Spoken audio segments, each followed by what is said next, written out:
Assalamualaikum warahmatullahi wabarakatuh. Innal hamdalillah nahmaduhu wa nasta'inuhu wa nastaghfiruh wa na'udzu billahi min shururi anfusina wa sayyiati a'malina. May yahdihillahu fala mudilla lahu wa may yudlil fala hadiyalah. Wa ashhadu an la ilaha illallah wahdahu la syarika lah wa ashhadu anna Muhammadan abduhu wa rasuluh. Ya ayyuhalladzina amanu taqullaha haqqa tuqatih wa la tamutunna illa wa antum muslimun. Ya ayyuhan nasu taqu rabbakumul ladzi khalaqakum min nafsin wahidah wa khalaqa minha zawjaha wa batha minhuma rijalan katsiran wa nisaa'a wattaqullaha alladzi tasaaluna bihi wal arham innallaha kana 'alaikum raqiba. Ya ayyuhalladzina amanu taqullaha wa qulu qawlan sadida yuslih lakum a'malakum wa yaghfir lakum dhunubakum wa may yuti'illaha wa rasulahu faqad faza fawzan 'azima. Amma ba'du fa inna asdaqal hadithi kitabullah wa khairal huda huda nabiyyina Muhammadin sallallahu alaihi wasallam wa syarral umuri muhdatsatuha fa inna kulla muhdatsatin fid dini bid'ah wa kulla bid'atin dhalalah wa kulla dhalalatin finnar. Wa usalli wa usallim ala nabiyyina Muhammadin wa ala alihi wa sahbihi ajma'in. Hadirin jamaah Jumat dimulakan Allah Subhanahu wa taala. Nabi sallallahu alaihi wasallam pernah menyampaikan sabda beliau yang ini dibawakan oleh sahabat Ibnu Umar radhiyallahu anhuma. Bunyal Islamu ala khamsin. Syahadati an la ilaha illallah wa iqamis wa anna Muhammadan Rasulullah wa iqamis salah wa ita'iz zakah wa hajjil baiti wa saumi Ramadan. Muttafaqun alaih. Islam dibangun di atas 5 tiang. Kemudian Nabi sallallahu alaihi wasallam menyebutkan 5 rukun Islam yang kita kenal. Mulai dari 2 kalimat syahadat, salat, zakat, haji dan puasa. Inilah urutan yang disebutkan dalam Sahih Bukhari dan Ibnu Umar ketika diluruskan wa saumi Ramadana wa hajjil baiti. Puasa dulu baru haji. Kata beliau, hakadha sami'tuhu min Rasulillahi sallallahu alaihi wasallam. Seperti itu redaksi yang saya dengar dari Nabi sallallahu alaihi wasallam. Wa hajjil baiti wa saumi Ramadan, haji ke Baitullah kemudian puasa. Zaman dimulakan Allah Subhanahu wa taala. Kenapa 5 kewajiban ini yang menjadi rukun Islam? Para ulama menjelaskan. Bagian yang pertama yaitu syahadat la ilaha illallah Muhammad Rasulullah. Ini merupakan syarat untuk bisa disebut sebagai mukmin.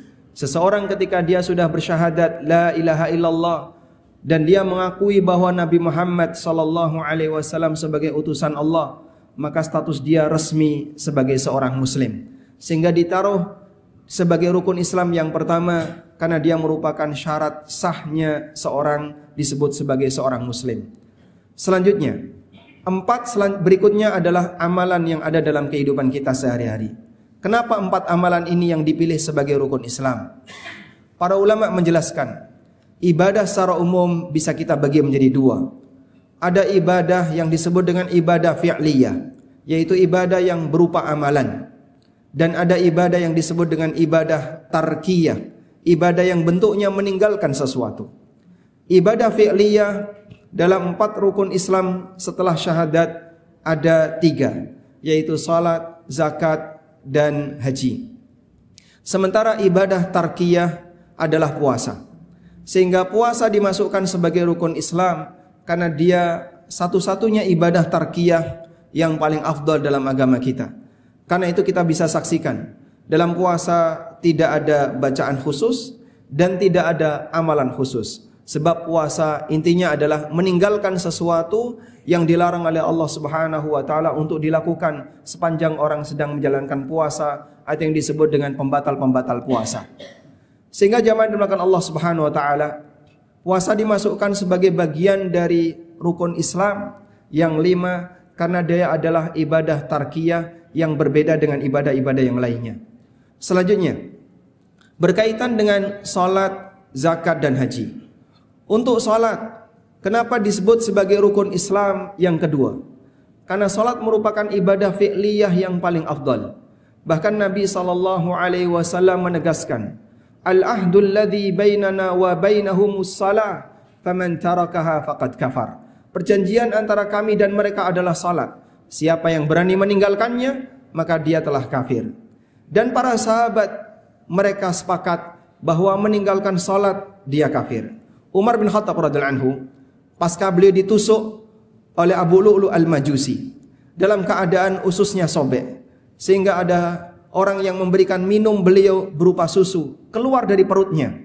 Lalu beliau pingsan. Kemudian beliau diingatkan, ya Amirul Mukminin, ya Amirul Mukminin, as-salah, wahai Amirul Mukminin, salat. Begitu mendengar kata salat, beliau terbangun dan beliau mengatakan, na'am, fa innahu la hadza fil Islam liman tarakas salah. Baik, karena tidak ada jatah untuk bisa disebut sebagai seorang muslim bagi orang yang meninggalkan salat. Dalam posisi beliau sedang sakit parah, dalam keadaan beliau robek mulut, robek perutnya dan robek ususnya. Namun Amirul Mukminin Umar bin Khattab radhiyallahu anhu sempat menyampaikan sebuah pernyataan, la hadza fil Islam liman tarakas salah. Tidak ada jatah untuk bisa disebut sebagai seorang muslim bagi orang yang meninggalkan salat. Seorang ulama tabi'in yang bernama Abdullah bin Syaqiq rahimahullah pernah mengatakan, adrakna ashaban Nabi sallallahu alaihi wasallam wa innahum la yarawna syai'an tarkuhu kana kufran illa shalah. Kami berjumpa dengan para sahabat Nabi sallallahu alaihi wasallam dan kami menilai tidak ada sebuah amalan yang apabila ditinggalkan sampai bernilai sebagai orang kafir di hadapan para sahabat kecuali amalan salat. Karena itulah jamaah yang dimuliakan Allah taala, jaga baik-baik amalan satu ini. Sepanjang akal masih ada, sepanjang nyawa masih ada, seorang muslim dia berkewajiban untuk melaksanakan salat kepada Allah taala semampunya. Walaupun dia dalam keadaan lumpuh sekalipun, sepanjang akalnya masih berfungsi, dia wajib untuk melaksanakan salat. Selanjutnya, amalan berupa zakat. Zakat adalah amalan ibadah yang bentuknya harta yang paling afdal dalam agama ini, yang disebut dengan amalan ibadah maliyah.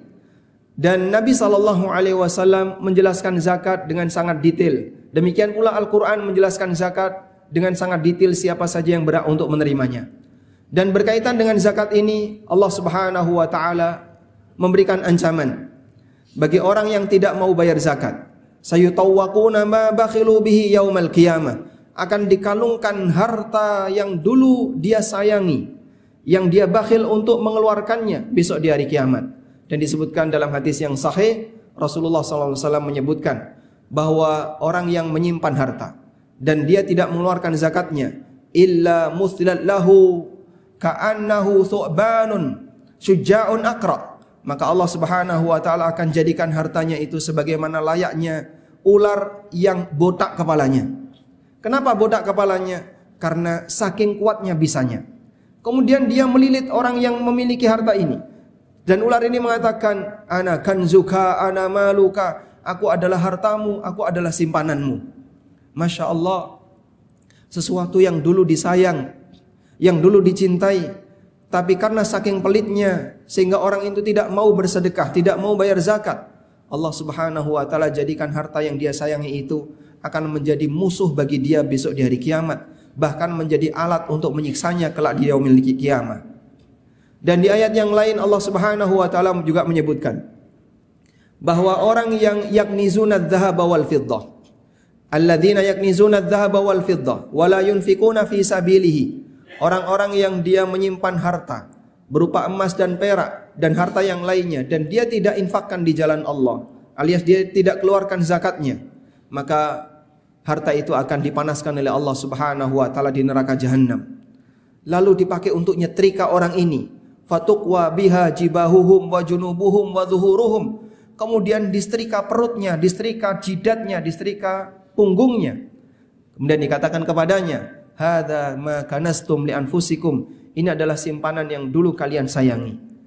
Harta yang dulu disayang oleh hamba, besok ketika dia tidak keluarkan zakatnya, di hari kiamat Allah Subhanahu wa taala akan jadikan harta itu sebagai alat untuk menghukumnya. Selanjutnya, ibadah haji. Meninggalkan haji bagi orang yang mampu dulu mendapatkan peringatan yang sangat keras dari Amirul Mukminin Umar bin Khattab radhiyallahu anhu. Sampai beliau pernah menyampaikan sebuah khutbah dan beliau menyatakan, "Faman kana lahu mal," siapa yang punya harta, walam yahuj, sementara dia tidak mau berangkat haji, falyamut yahudiyan au nasraniyan, mati saja sebagai orang Yahudi atau orang Nasrani. Artinya bagi para sahabat, tidak berangkat haji padahal dia mampu, tidak mau daftar haji padahal dia mampu, karena sayang dengan hartanya adalah sebuah kesalahan besar sampai dianggap orang ini layak untuk jadi orang Yahudi atau orang Nasrani. Selanjutnya berkaitan dengan masalah puasa. Orang yang meninggalkan puasa padahal dia tidak punya uzur, Nabi SAW menyebutkan dia mendapatkan ancaman yang sangat besar. Dalam sebuah mimpi yang beliau alami, dan mimpi seorang nabi adalah wahyu, Rasulullah SAW melihat aneka kejadian-kejadian aneh. Di antara kejadian aneh itu kata Nabi SAW, "Fara'aina rijalun mu'allaqina bi'araqibihim." Aku melihat ada orang yang dia tergantung, dia digantung, terjungkir, digantung dengan ditusuk bagian ototnya. Musyaqqaqatan asdaquhum, dan pipinya robek. Sa'ilun min asdaqihi mudam, dan pipinya mengalirkan darah yang sangat deras. Maka aku bertanya kepada malaikat, "Manhum, siapakah orang ini?" Kemudian malaikat itu mengatakan, "Humul ladzina yuftiruna qabla tahillata siyamihim." Orang yang disiksa seperti itu adalah mereka yang sudah berbuka puasa sebelum waktunya. Bahasa lainnya adalah orang yang tidak berpuasa. Baik bentuknya sama sekali tidak mau puasa, atau bentuknya dia membatalkan puasanya tanpa uzur. Bagi siapapun yang masih punya kemampuan untuk berpuasa, sementara dia sengaja tidak berpuasa, maka dia terancam dengan adab sebagaimana yang disebutkan oleh Nabi SAW, dan hadis yang kami sebutkan tadi adalah hadis sahih riwayat An-Nasa'i. Kita mohon kepada Allah Subhanahu wa taala, semoga Allah jadikan diri kita sebagai hambanya yang bisa komitmen dengan rukun Islam yang ada dalam agama ini, dan kita laksanakan sesuai dengan kemampuan yang Allah berikan kepada kita. Salat tidak boleh ditinggalkan apapun alasannya sepanjang orang itu masih berakal. Puasa tidak boleh ditinggalkan sepanjang orang itu mampu secara fisik. Zakat harus ditunaikan bagi mereka yang sudah memiliki harta 1 nisab, dan haji ditunaikan bagi mereka yang sudah memiliki kemampuan untuk berangkat menuju ke sana. Demikian sebagai khutbah yang pertama. Aqulu qauli hadza wa astaghfirullah. Alhamdulillahi wa kafa, wassalatu wassalamu ala rasulil mustafa wa ala alihi wa sahbihi wa mawalah, wa ashhadu an la ilaha illallah wahdahu la syarika lah, wa ashhadu anna muhammadan abduhu wa rasuluh. Ya ayyuhalladzina amanu taqullaha haqqa tuqatih wa la tamutunna illa wa antum muslimun. Hadirin jamaah Jumat di belakang Allah Subhanahu wa taala. Kewajiban Islam itu jumlahnya banyak, namun rukun Islam hanya 5. Lalu di mana kewajiban Islam yang lainnya? Ada sebuah keterangan yang disampaikan oleh Al-Hafidh Ibnu Rajab. Beliau menyebutkan bahwa rukun Islam yang digambarkan oleh Nabi SAW dengan kalimat bunyal Islamu ala khamsin. Islam itu dibangun di atas 5 tiang. Nabi SAW membuat ilustrasi sebagaimana layaknya bangunan. Dalam bangunan itu ada 5 tiang. Sepanjang tiang ini tegak, maka atap bangunan itu akan tetap tegak berada di atas. Sedangkan temboknya adalah kewajiban-kewajiban Islam yang lainnya. Maka seorang muslim yang dia komitmen untuk menjalankan rukun Islam sesuai dengan kemampuannya, maka tiang itu akan selalu bertahan untuk tegak. Dan pada saat dia melaksanakan kewajiban-kewajiban Islam yang lain, maka dia seperti memasang tembok yang ada di bangunannya. Sementara amal sunnah yang kita kerjakan itu ibarat perabotan yang ada di dalam bangunan itu. Sekarang Anda bisa bayangkan, ketika ada orang yang lebih perhatian terhadap amal sunnah, tapi dia meninggalkan rukun Islam. Itu seperti orang yang memasang aneka perabotan di dalam rumahnya, tapi kemudian dia merobohkan salah satu tiang rumahnya. Apakah masih berlaku untuk bisa tinggal di dalam rumah itu? Tentu orang tidak akan mau untuk tinggal karena atapnya roboh, tiangnya roboh.